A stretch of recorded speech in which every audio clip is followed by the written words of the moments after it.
So we wanted to give you a little overview on the sewer project. We didn't ask our consultants to come down tonight, but we are continuing to work with Delaware Engineering, who many of you have heard present before. They're sewer experts, and they've been working with us throughout this process. But this is a pretty brief presentation, so rather than have them come down again, we thought we could cover it.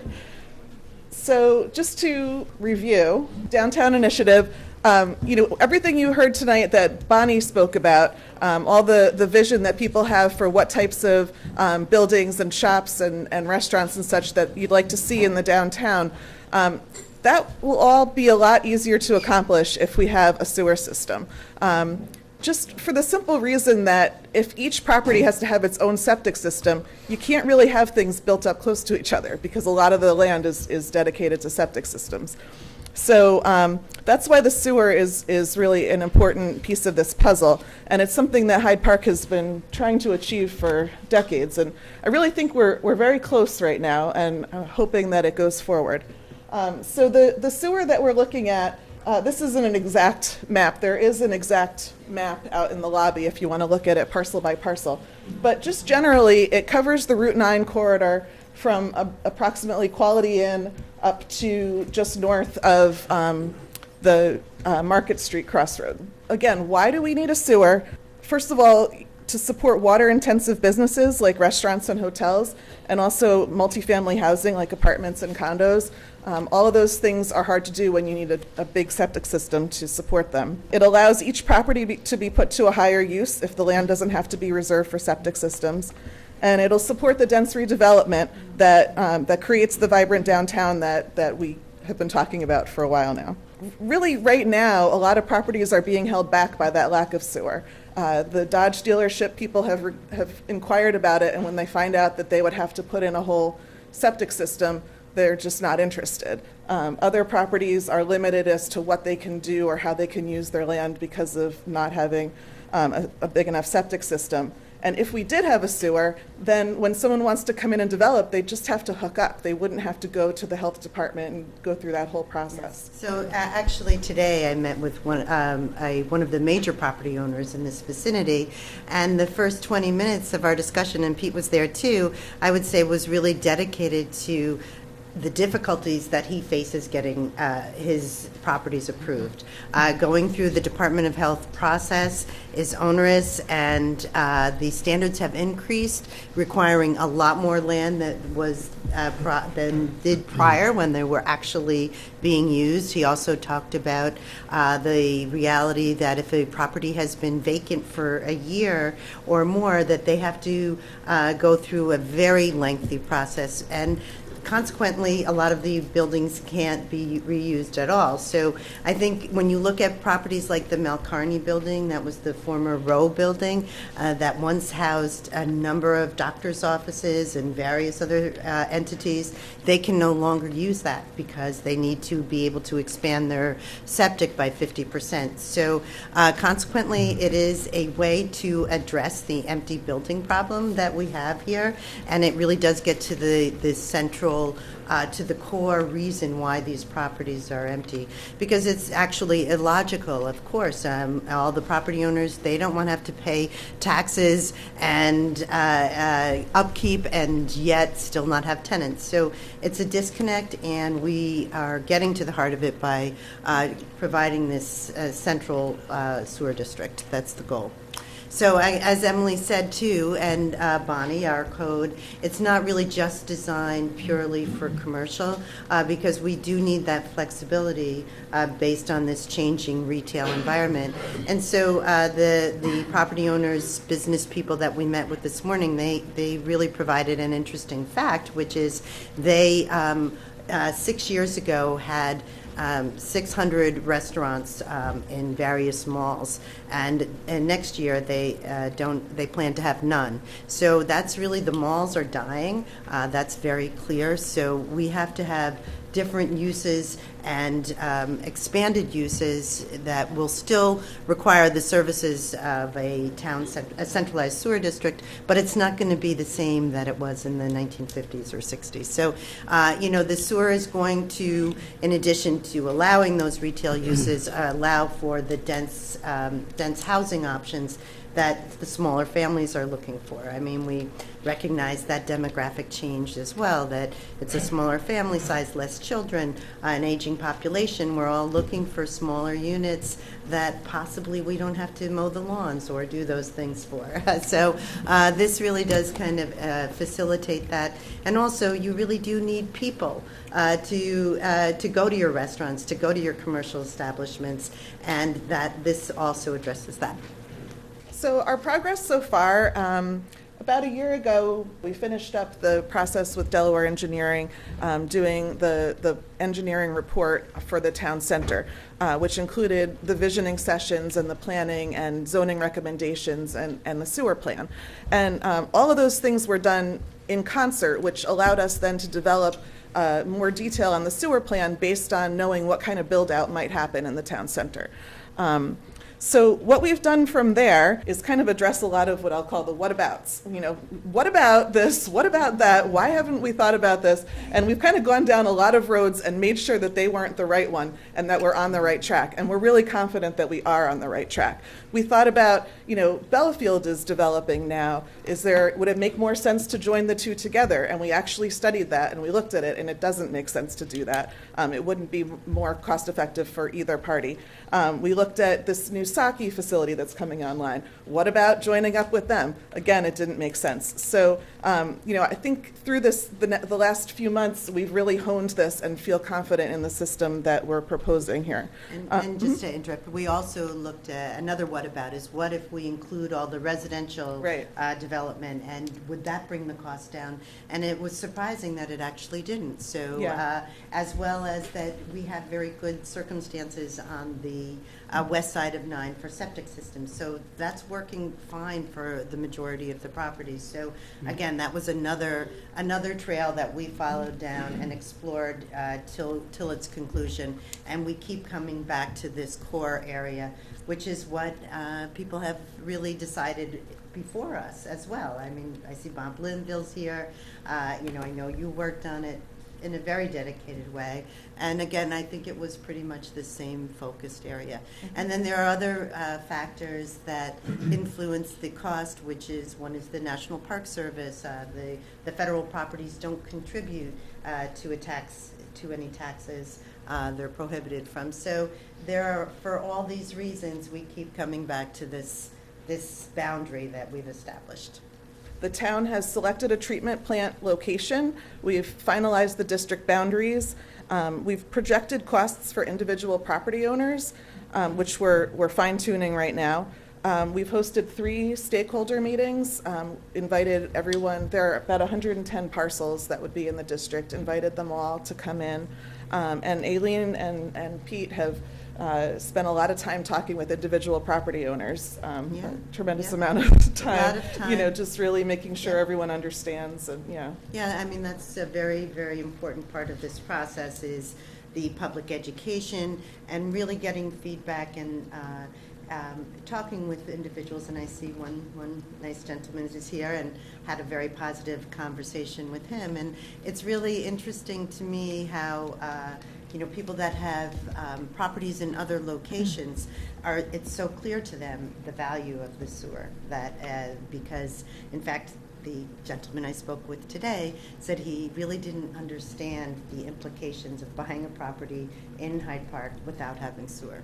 So it really cannot be overvalued in terms of your current uses, how you're going to develop it and how you're going to rent it, how you're going to subdivide it perhaps. But, you know, when it comes down to it, it's really going to be about property values too. You know, one of the people I spoke with, you know, she was concerned because she didn't want to pass the cost on to her tenants. She had 2 tenants and she didn't want to increase their rent. And that's, you know, completely, I understand that. But I did say to her, you know, but someday you want to retire, right? And when you do want to retire, that property is going to be worth much more. So if you just take a look at our values in Hyde Park and you compare them with values in other communities like Fishkill or East Fishkill or Rhinebeck or Wappingers, you'll see that that there's an inequity there. And a lot of that is because we just don't have the ability to command higher rents because we have a low economic vibrancy, and also because it's so complicated for anyone to have their wastewater treatment. So, you know, for all these factors, it's really kept Hyde Park on this very low economic vitality measure.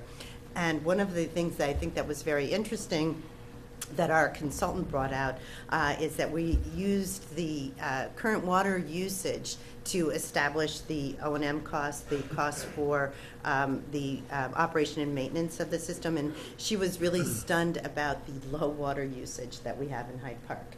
It's just, it indicates that even if we have an office building, we might only have one person in that office building because the water usage is incredibly low. So that's just a very strong indicator of the overall vibrancy of our community. So again, that's why we need sewer.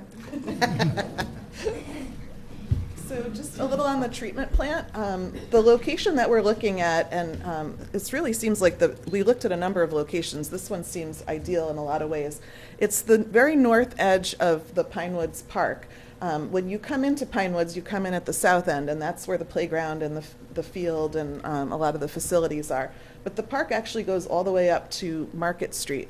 And so there's a spot there where the engineers recommended that you could tuck a treatment plant sort of into the hill there and discharge right to the Carmelville Creek. It'd be extremely clean water, high treatment standards. It's called a membrane bioreactor system, and the whole treatment system is enclosed within a building.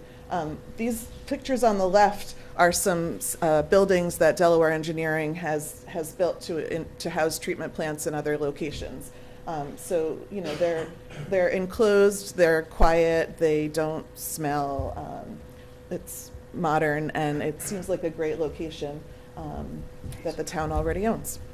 A little bit on the costs. The system that we're looking at is about $18 million altogether. We've already gathered $5.3 million in grants and cash contributions. So we're starting from a very strong position, having that much already contributed towards the system. That's pretty unusual, and I think it's very beneficial for us. The remaining amount to construct the system would need to be bonded by the sewer district, and it would be assessed to be paid back by the property owners within that district. So none of it is paid for by the town at large. That's not legal. It's paid for by the property owners that have access to the sewer system. And there is the possibility that we could get some additional funding, but only after the district is formed. We've pretty much shaken every possible tree and gotten what we can without having a district. Once there's a district in place, there is potential for something called the Water Infrastructure WIA grants through the state, and there's also reduced interest rates that the state offers that isn't exactly a grant, but because it lowers the interest rate, it lowers the total payback cost. So, you know, people have said, well, why can't the whole town contribute somehow? Why does it have to be borne by the property owners? And, you know, my answer to it's, first of all, it's just not legal for to charge the town taxpayers at large, nor are we sure that the town taxpayers would want that. But in a sense, the public is contributing through the state and county grants that we've gotten. That represents the higher level government saying, yeah, this does benefit a greater population besides your business district. And that's why someone was here from Senator Serino's office. She's gotten some funds for this, and we've gotten other funding also through the state. So that's the public's contribution towards it. And you know, I think it's just important to remember that those grants, none of them is, well, only except for the Bellafield contribution. All the grants that we've gotten are promises of money. They're not actual money. We don't have the money. So if we don't act on this now, if time goes by, and those grants are just basically going to evaporate. So right. It makes this a moment in time for Hyde Park to take advantage of the funding we have and the design ready to go. Right now we're refining the costs. We got some better data on water flows, and so we're refining the cost numbers to provide to individual property owners. I think it's also going to go up on the website. The website hpdowntown.com has information about all the stuff you've been hearing tonight. So after we refine the costs and meet again with the property owners, then the next step will be that the town board will consider the map plan and report and adopt the map plan and report, which is basically a statement of what the district is and what it costs. Then the next step is to have a public hearing, and then the town board would vote to form the district. After the town board votes to form the district, there can be a referendum, and what we decided was that in the interest of transparency and making it, determining what the public really wants, that there will be a referendum vote, and each property owner in the district will get one vote, and if a majority of them vote in favor, then the district will form. It's a simple majority of the property owners, yeah. Mm-hmm. And if they vote to form the district, then they'll go forward with the design and construction from there. So that's the outlook on the sewer. Can certainly take some questions. Lori had her hand up first. Yeah. I know you're having meetings with all the property owners. What is the feedback that you're getting? Is it mostly positive, or is it So I would say it's mostly positive, but the implications for people that have the larger parcels that are currently undeveloped, they have great concerns. They're going to be paying a fairly significant amount with property that is undeveloped at this time. And so, we would like to try to work with them on an individual basis. Maybe there's a possibility for them to subdivide their property and take some of it out of the potential district. But, I've had very good conversations with a number of people who are very excited about it. And you'll see that if you take a look at the way it's been distributed, that there are a lot of properties that will have a burden that is very doable. So we're getting mixed feedback, and this is part of the process. It's the public education process and working with people directly. So if you have people with undeveloped property, how do you figure out what their portion's going to be? Well, there's a formula based on their acreage and their frontage. That was used to determine it. And then yet, though, that's for the capital cost, because the costs are divided into two groups. One, your capital cost to pay for the infrastructure, and then there's the part that's based on your usage, your O&M, your operation costs. And so with that, the currently vacant properties don't have any O&M projected at this time, but if there is an improvement on the property, there is a way to assign a value there for that O&M. But so that is how it is determined.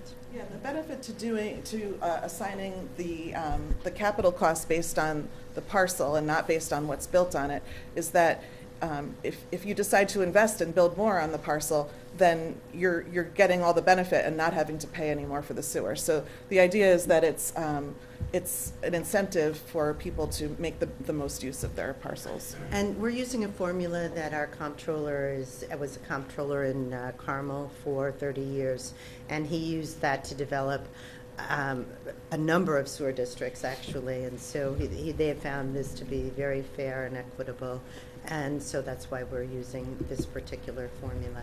It's pretty interesting to think of Saratoga as a depressed community, but it really was. It was. And so, with their changes, with their sewer and their other changes that we're working on as well, the pedestrian improvements, it's very vital and vibrant, and so I think that's partially a reference point for us. But I think we can really look around our own Hudson Valley community and see the difference. I mean, if you imagine going, on Route 9 from Poughkeepsie, then up to Rhinebeck, and then we have this, voided area where we have vacant properties that are just it's unrealized potential, but yet we have these incredible assets. We have the tourist sites that are the most visited in the entire county, and they're anchoring our town on either side. We have the Culinary Institute, and yet what we don't have is the number of businesses that people want to stop at, and that's And certainly the property owners would love to see that. I mean, but yet they can't do it without the infrastructure. And there was a market analysis done as part of the initial study that showed, tremendous unmet demand for restaurants, retail, et cetera. So, yeah. Question, is that a 30-year bond? Or 30-year bond. Yep. And from shovel start to finish, how long with the sewer and with the voters getting? A couple years. Couple years. Yeah. I mean, you have the full design, the bidding, the competitive bidding Right. process. We're starting fresh. This is going to be contemporary equipment at the cutting edge, and so it's not going to be in need of constant upgrading, which, having had experience with our 8 water and sewer districts, I'm very familiar with how expensive that is. And so, there's a lot of sewer systems out there throughout the county that are close to, they may not be failing, but they're in tremendous need of upgrading.